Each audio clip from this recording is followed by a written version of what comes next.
Hello guys, good morning. So, andiri kita ngayon sa ating ampalaya na expired na. So, for sure marami itong fruit fly.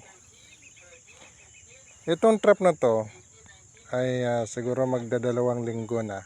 Ang nilagay ko dito ay yung pure essential oil, yung tinatawag ko na 1000 times consistency. At saka nilagyan ko lang ito ng 5 drops doon sa loob. Pero mapansin nyo, yan o, may mga bago pa din na fruit fly. Yan, buhay pa. Buhay pa siya. So yung akin pala na kasi yung mabibili ninyo sa online na fruit fly attractant, ang na-attract doon ay lang, yung mga lalaki na fruit fly. Dahil inakala nila amoy yun ng babae, kaya papasokin nila yung trap. Kasi yung laman ng fruit fly attractant na yan ay isang chemical content. Samantala itong sa akin, yung sa pamamagitan ng distillation process, lalaki at babae na fruit fly ay kanyang ina-attract. Dahil ang akala ng fruit fly, ito ay kanilang pagkain. Yan. So, yan ang pure.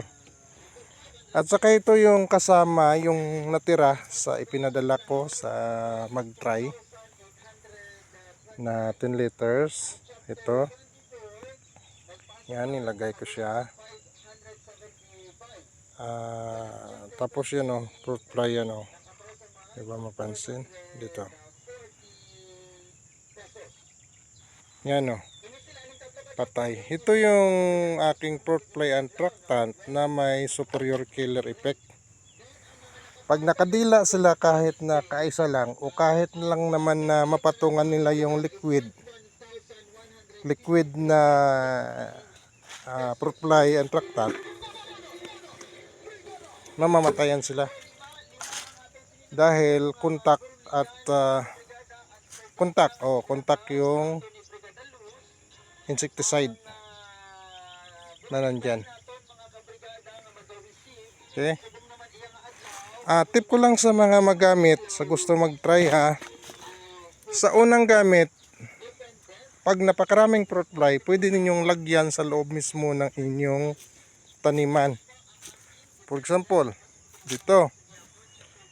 So ito yung umpisa, doon ng dulo. Pwede ka maglatag dyan. Bawat 10 to 20 meter, pwede ka maglagay ng ganito. Attractant man o ano man yung gusto mo. Pero sa akin, namumulot lang ako ng mga lata o kahit anong plastic. Minsan, dito sa may puwit niya banda, dito ko nilalagay o nilalagyan ng attractant na may killer. Minsan naman dito sa loob, depende. Ang disadvantage lang dito, kapag umulan, mapasukan siya ng ulan. So, ibig sabihin, araw-araw kailangan mo maglagay. Samantala, pag may container ka, gaya nito,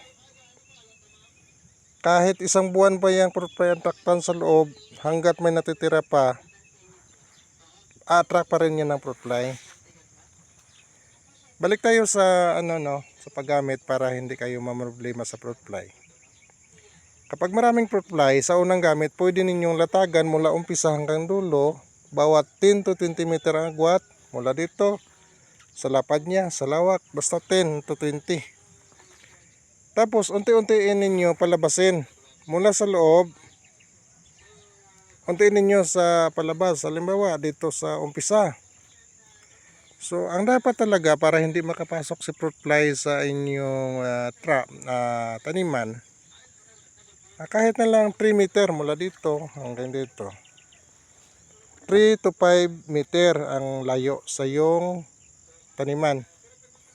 Para bago siya makapasok sa tanim mo o sa area, ay doon muna siya dadapo sa trap natin o sa laso natin o anong tawag natin dyan. So hindi na siya makalapit sa pananim mo.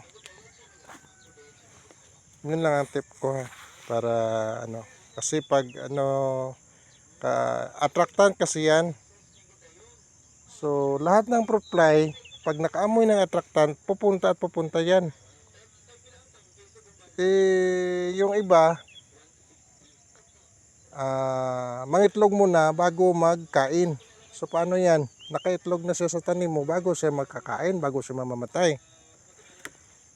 So, magtaka ka, bakit may fruit fly pa din?